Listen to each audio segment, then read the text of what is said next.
try to get what's happening right on the street level or in clubs, you know, funky or street steps or hip-hop steps. And if you can give them to an artist, then everybody gets to see it.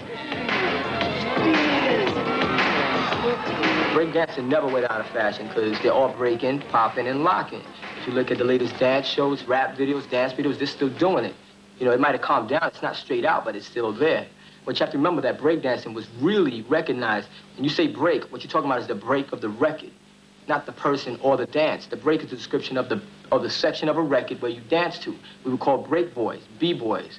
You break on the break. You know how it was. Yeah, I mean, I started breakdancing because of my cousin. I went into his neighborhood, and he brought me to a jam. And I'd never been to a jam. I was about 9, 10 years old, and he goes, look, these guys are breakdancing. And I was like, damn, that's bad. That's a bad dance. And I said, wow, I gotta learn that. So he brought me up to his hallway. You know, that's where we had to practice. In the days we would practice in the hallways and break on concrete.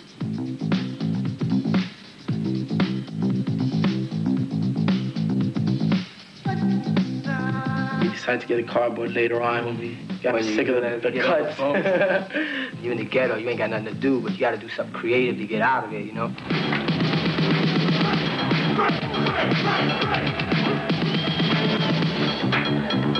It was also very competitive. You know, the competitiveness is what gave you the discipline because there was no school for this.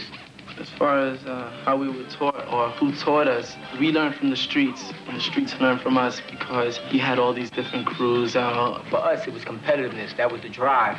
And by seeing another guy who was better than you or could have been better than you, you have to take him out before he can be better than you. You gotta be the best. If you ain't the best, you know, they start talking bad about you.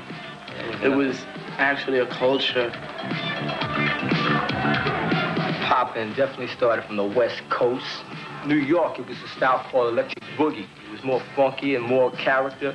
It was more like a b-boy version of poppin'. Poppin' back in LA was more laid back, and it was very, you know, very still. It was very like, and New York was like, it's funky, you know what I'm saying? And when I picked up boogie, that's what I call it boogie back then, I was breaking first. I picked up boogie from the streets, watching older guys. Back then, if you was young, you was either watching the pimps and the drug dealers, or you was watching the talented people. And I moved from this area to this area. I learned from the talented people. I followed them, and I became a well-known street dancer.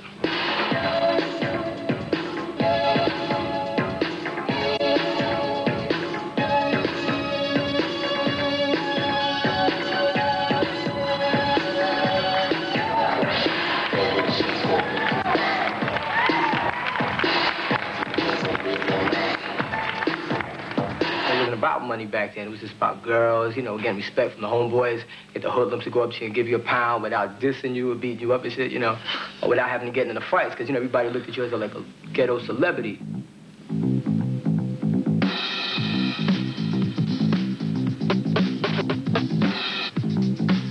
For a dance, you got your special move. You want to slam that move so hard so that when the people see it, it leaves an impression in their head. They'll never forget you. You know what I'm saying? I still got people calling me from England saying, Wiggles, how did you do that move? Janet Jackson, Michael Jackson,